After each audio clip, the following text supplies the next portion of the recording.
नमस्कार शेतकरी मित्रांनो. आज 27 सप्टेंबर 2025 आणि उद्या 28 सप्टेंबर 2025. मित्रांनो, 25 तारखेच्या बंगालच्या उपसागरावरील लो प्रेशरचा परिणाम अ, राज्यावर खऱ्या अर्थानं 27 आणि 28 या 2च दिवस होणार आहे. 29 तारखेपासून राज्यातील वातावरण बऱ्यापैकी उघडीपकडे जात आहे आणि माझ्या शेतकरी बांधवांना सोयाबीन कापणीच्या संदर्भात मोकळीक मिळणार आहे. मित्रांनो, आई जगदंबेच्या कृपेने महाराष्ट्रावरील हे खूप मोठं संकट टळलेलं आहे, जवळपास टळणार आहे.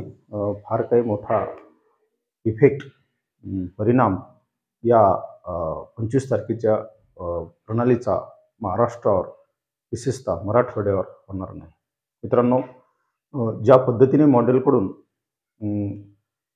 पावसाचे अलर्ट येत होते, अगदी तसा पाऊस पडत नाही याचा अनुभव आपण कालपासून घेत आहोत. मित्रांनो, सातत्याने या प्रणालीवर 6-6 घंट्याला माझं लक्ष आहे.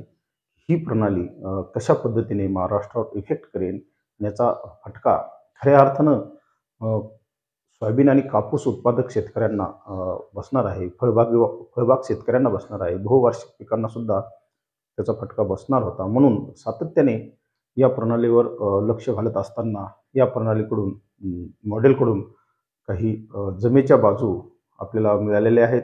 जमेच्या बाजू हाती लागलेल्या आहेत. मित्रांनो, 29 तारखेपासूनच राज्यातील पाऊस कमी होत आहे आणि राज्य पुन्हा एकदा उघडीपकडे जात आहे. मित्रांनो, रात्रीच्या व्हिडिओमध्ये सुद्धा मी त्या पद्धतीने माहिती दिली की खऱ्या अर्थानं शेतकऱ्यांना आता सोयाबीन कापणीचा अंदाज हवा आहे. पाऊस किती येणार आहे याचा अंदाज शेतकऱ्यांना नको आहे. मित्रांनो, अगदी पॉझिटिव्ह वातावरण बनत आहे. आई जगदंबेच्या कृपेने निश्चितच महाराष्ट्रावरलं हे संकट टळणार आहे आणि 29 तारखेपासून मित्रांनो,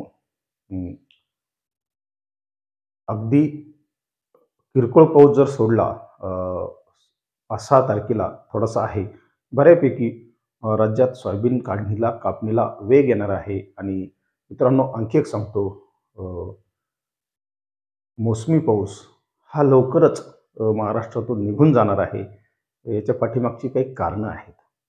बंगालच्या उपसागरात जी 1 तारखेला लो प्रेशर सिस्टीम येत आहे, तिचासुद्धा परिणाम राज्यावर होणार नाही. तीसुद्धा गंगे मैदानामध्ये, त्याचबरोबर पूर्वोत्तर राज्यामध्ये त्याचा प्रभाव राहणार आहे आणि अशा कंडिशनमध्ये महाराष्ट्रात उघडीप मिळणार आहे. सर्व शेतकऱ्यांची सोयाबीनची कापणी वेळेत होणार आहे. त्यामुळे हा अंदाज लक्षात घ्या आणि आपली शेतीची कामाचं नियोजन करा. धन्यवाद.